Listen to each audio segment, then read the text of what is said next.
आचार्य विजयसेन गुणसेन राजा से संसारी आत्माओं के और संसार के स्वरूप के बारे में बताते हुए कहते हैं कि हे राजन, इस संसार में हमारी आत्मा अज्ञान दशा में अनेक अपराध करती है, अनेक पाप करती है और गलतियाँ करती है।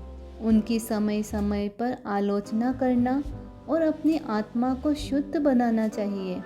गुणसेन को भी अग्निशर्मा के प्रति हुए दुर्व्यवहारों का एहसास हुआ और वह चिंतन की गहराइयों में डूब गया कि मैंने तो अग्निशर्मा को एक बार नहीं अनेक बार असहनीय कष्ट दिए हैं। अब मेरा क्या होगा? न जाने मुझे कितनी सारी दुर्गतियों में भटकना पड़ेगा। पूरी रात गुणसेन को नींद नहीं आई। अगले दिन गुणसेन अपने परिवार के साथ अशोक वन उद्यान में विजयसेन आचार्य श्री के दर्शन करने आया।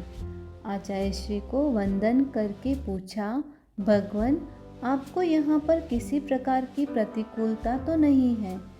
गुरुदेव ने कहा, वत्स, जिस नगरी में तुम्हारे जैसे पुण्यात्मा श्रद्धालु भक्त रहते हैं, वहाँ किसी भी प्रकार की कोई प्रतिकूलता नहीं होती है। गुणसेन ने कहा, गुरुदेव, आप मुझे धर्म मार्ग का उपदेश दीजिए जिससे मेरी आत्मा शांत हो जाए। आचार्य श्री ने गुणसेन राजा और वसंत सेना को श्रावक व्रतों को समझाया और साधु के महाव्रतों को समझाया। रानी वसंत सेना और गुणसेन ने 12 व्रतों को धारण किया। गुणसेन आचार्य श्री को वंदन करके अपने महलों में लौट गया। अब उसका मन शांत हो गया। अब राजा गुणसेन प्रतिदिन आचार्य श्री के पास जाकर कर्म, आत्मा, परमात्मा, पुण्य, पाप आदि को समझने लगे। कभी कभी राजा गुणसेन के साथ में रानी वसंत सेना भी आचार्य श्री का धर्मोपदेश सुनने लगी। 1 महीने तक आचार्य विजयसेन क्षिति प्रतिष्ठित नगरी में विराजमान रहे। फिर उन्होंने विहार कर दिया। धर्मयुक्त आचरण करते हुए गुणसेन राजा को कई वर्ष बीत गए। एक दिन राजा ने विचार किया कि अब मुझे अपने मनुष्य जीवन को सार्थक करने के लिए आत्मकल्याण के महामार्ग पर आगे बढ़ना चाहिए, जिससे मैं समाधिपूर्वक मृत्यु का वरण कर सकूं। अब मैं आचार्य विजयसेन के चरणों में जाकर गृहस्थ धर्म को छोड़कर दीक्षा लूँगा, अपने पापों की आलोचना करके शुद्ध होऊंगा। गुणसेन ने अपने संकल्प को महारानी वसंत सेना से बताया और रानी ने देखा कि राजा का संकल्प अटल है, तो उसने भी दृढ़ निश्चय कर लिया कि मैं भी गृह त्याग करके साध्वी बनूंगी।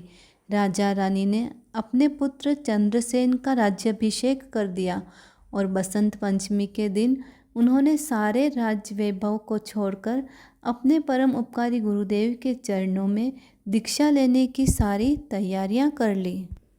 उन्होंने गरीबों को अन्नदान और वस्त्र दान किया तथा वर्षिदान किया। तपोवन में अग्निशर्मा का संधारा अभी तक चल रहा था। अग्निशर्मा ने अनशन किया था। अग्निशर्मा मौन और ध्यानस्थ रहता था, किंतु ध्यान में वह आत्मा और परमात्मा का चिंतन नहीं करता था। ध्यान में वह भगवान के दर्शन नहीं करता, बल्कि उसके सामने हर समय गुणसेन की दुराचारी तस्वीर दिखाई देती और वो मन ही मन गुणसेन को कोसता रहता, जलीकटी सुनाता रहता, अरे दुष्ट, तूने मुझे तड़प तड़प कर मरने के लिए मजबूर किया है, लेकिन अगले हर जन्मों में मैं तुझे तड़पा तड़पा करके मारूंगा। अग्निशर्मा के विचार, भाव दूषित और कलुषित हो गए। वह हर समय गुणसेन को मारने के बारे में ही सोचता रहता। गुणसेन के अपराधों की सजा मैं उसे अवश्य दूंगा। मैं उसे मारूंगा, कुचलूंगा, जलाकर राख कर दूंगा, यह मेरा दृढ़ संकल्प है। अग्निशर्मा की दुर्भावना गुणसेन के प्रति बढ़ती ही चली गई। थोड़े दिनों के बाद महातपस्वी अग्निशर्मा ने परलोक गमन कर दिया। मरकर अग्निशर्मा विद्युत कुमार जाति का व्यंतर देव बनता है और देवताओं को जन्म से ही अवधि ज्ञान होता है। राजा गुणसेन और रानी वसंत सेना ने दीक्षा लेने की सारी तैयारियां कर ली। गुणसेन अपने कक्ष में एकांत में बैठे हुए थे। वे चिंतन करने लगे कि कल मुझे गुरुदेव के पास में दीक्षा लेनी है। उससे पूर्व ही राजसी वस्त्रों का त्याग कर दिया। केवल एक लंगोट बांधकर अपने कक्ष से बाहर निकलकर उद्यान में आ गए।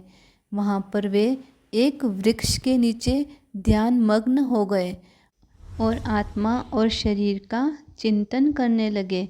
आत्मा और शरीर का चिंतन करते हुए गुणसेन राजा को भेद ज्ञान हो गया। उन्हें शुद्ध सम्यक की प्राप्ति हो गई। एक वस्त्रधार गुणसेन राय ध्यान धरे, देव गुरु धर्म की शरण स्वीकारे। यह समरादित्य है कथा पुण्य और पाप की। उधर अग्निशर्मा का जीव जो मरकर विद्युत कुमार जाति का व्यंतर देव बना, उसने उपयोग लगाया तो उसे अपना पिछला जन्म दिखाई दिया। सुपरितोष तपोवन, कुलपति आर्य कौंडिन्य और तपस्वी वेश में खुद को देखा।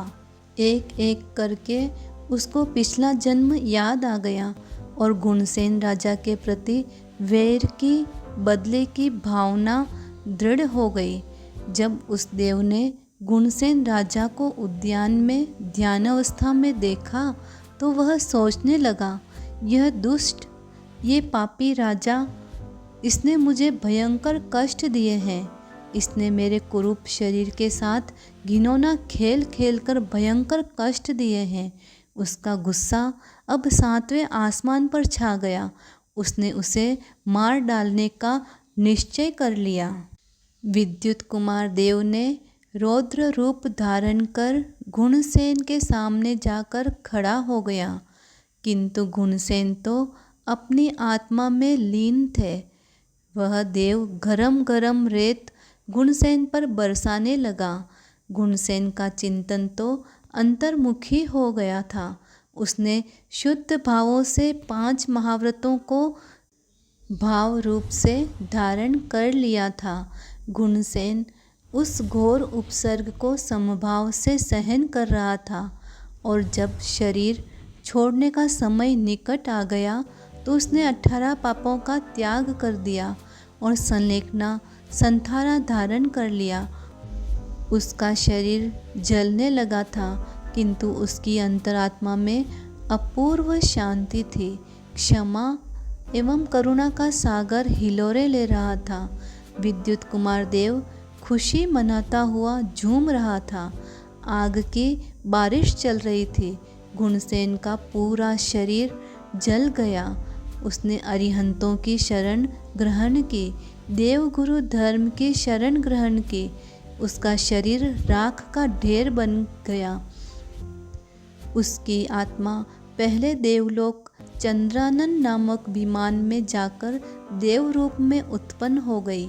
गुणसेन राजा के देवलोक गमन होने के 1 महीने पश्चात रानी वसंत सेना ने विजयसेन आचार्य के पास दीक्षा ले ली और अपनी आत्मा का कल्याण किया।